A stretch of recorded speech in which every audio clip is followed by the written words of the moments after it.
আসসালামু আলাইকুম আপু। বাংলাদেশি? মানে আপনার লেভেল দিয়ে বুঝতে না মনে হচ্ছে বাংলাদেশি, মনে হচ্ছে পাকিস্তানি কিংবা সৌদি। যাই হোক, আপনি কি মেকিং করতেছেন এটা? এই যে ঝালমুড়ি। ঝালমুড়ি? আপনার এখানে কি কি পাওয়া যায় এমনি নর্মালি? সবই।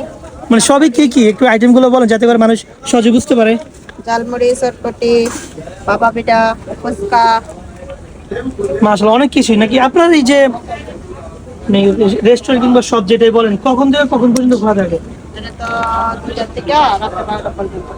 দর্শক বন্ধুরা শুনতে পেলেন যে আপনার মুখ থেকে যে দিনের 2টা থেকে রাত 12টা পর্যন্ত আপনারা এইসব আসতে পারবেন, মানে এই রেস্টুরেন্টে আসতে পারবেন। এটা লোকেশনটা হচ্ছে আপনার কুবা রোড, হেরামের 10 নম্বর রোডের, হেরামের 10 নম্বর রোড। আর হচ্ছে আর জায়গার নাম হচ্ছে আপনার সুকুল মাগিসা।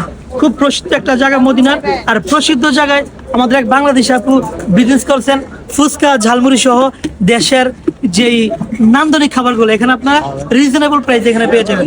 ধন্যবাদ সবাইকে। বাংলাদেশের একটা ভাই, মানে বাংলাদেশের একটা ফ্লেভার আসে খাবারটার মধ্যে, চলে আপনারা ট্রাই করতে পারেন। ধন্যবাদ। এই ফুচকাওয়ালা আপুর পাশাপাশি আরও একজন বাংলাদেশি ভাই আছেন, মানে তারা দুজনে মানে একই জায়গায় একই প্লেসে বিজনেস করেছেন।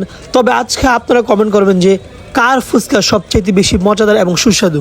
তবে ইতিমধ্যে মদিনার সবচাইতে বেশি পরিচিত হচ্ছে এই ভাই, যে ভাইয়ের ফুচকা খাওয়ার জন্য মানুষ খুব বেশি লাইন ধরে থাকেন, সিরিয়াল ধরে থাকেন। আমি অনেকক্ষণ যাবৎ দেখছিলাম বা আপনাদেরকে দেখিয়েছিলাম যে কী পরিমাণ ভাইয়ের হাতে একটু পর্যন্ত খালি থাকে না, একের পরে উনি ফুচকা বানাচ্ছে আর কথা বলার সুযোগ পাচ্ছিলাম না, সেই জন্য কথা বললাম না আর কি।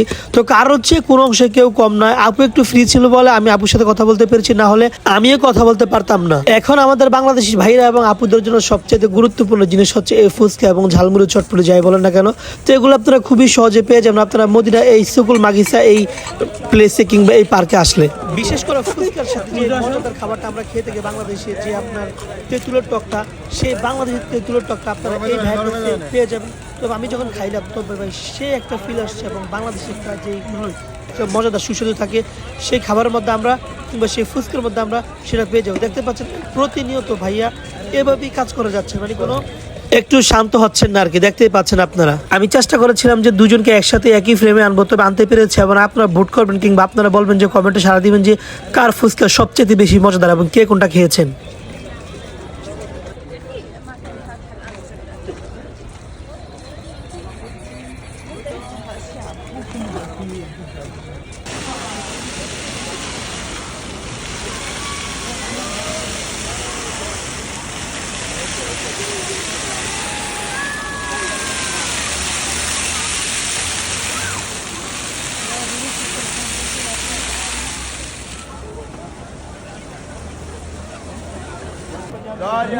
دي عجة هي ترى بارك يا ايوه مرحبا مرحبا مرحبا ريالي ريالي ريالي ريالي ريالي ريالي ريالي ريالي